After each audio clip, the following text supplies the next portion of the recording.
жақта мінекей жылқы бие ане қойлар. Осы жаққа мінекей шөбін саламыз. Таңертең шығады, жайылып жүреді осы шашпада. Ана жақта тағы соғым бар. Если что, қойдың еті бар бізде. Бұдан бөлек бізде семіртіліп тұрған қойлар барды. Жылқы бар сосын. Тоже қазір көрсетейін. Мына біздің бие. Мен уже біле қоймаймын. Мыналар уже ойлап тұр тамаққа деп. Қазір жем.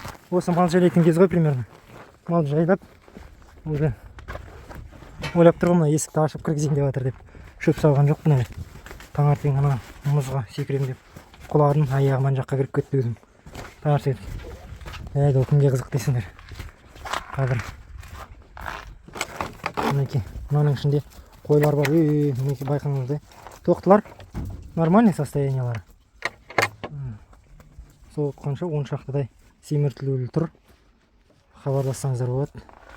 Жағам қымбат болмайды, бағалары бір сойылған күйі қанша болатын бөлек. Сосын алдында 40 градустық суықтар болды ғой бізде. Сол кезде шығарылмай қалды, бұл қатып жатыр. Мынаның астыда бұл біздің жорға бір видеом бар да, соны салып кетермін. Құлапты мен. Осы 2 жыл бұрын құлатып кеткенді. Құлады дегенде лақтырып мөңкіп емес. Грейдерден түсіп баратқан кезде оппаға кіріп кетіп. Мінекей мынау біздің соғым. Алла жаса.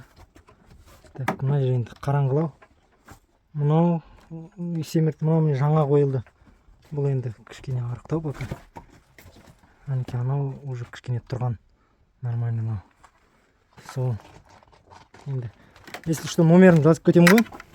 Қазір мен өзім мұнда нетіп жүрген жоқпын. Ағам келсіп сол жеткізіп береміз Астанаға. Қайда өзіміз солтүстік Қазақстан облысынан. Мінекей тоже тайлар семіртіліп тұрған. Тай. Мінекей тай тоже семіртіліп тұр. Мына не болған? Құлаған ба? Кеше жоқ еді. Таңертең де байқамағам. Мынау не? Кім біледі? Комментарийға жазып кетіңіздерші. Қай жерге не болған? Осы мінекей. Мынау мінекей біздің қойлар сатамыз. Әртүрлі кішкентайы бар, молодняк свежий. Әртүрлі бірі бар. Енді байқағаныңыз үлкені, кішісі семіртіліп тұр ғой.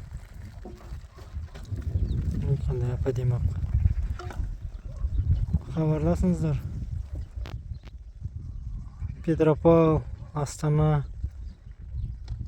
Осылай жеткізіп береміз.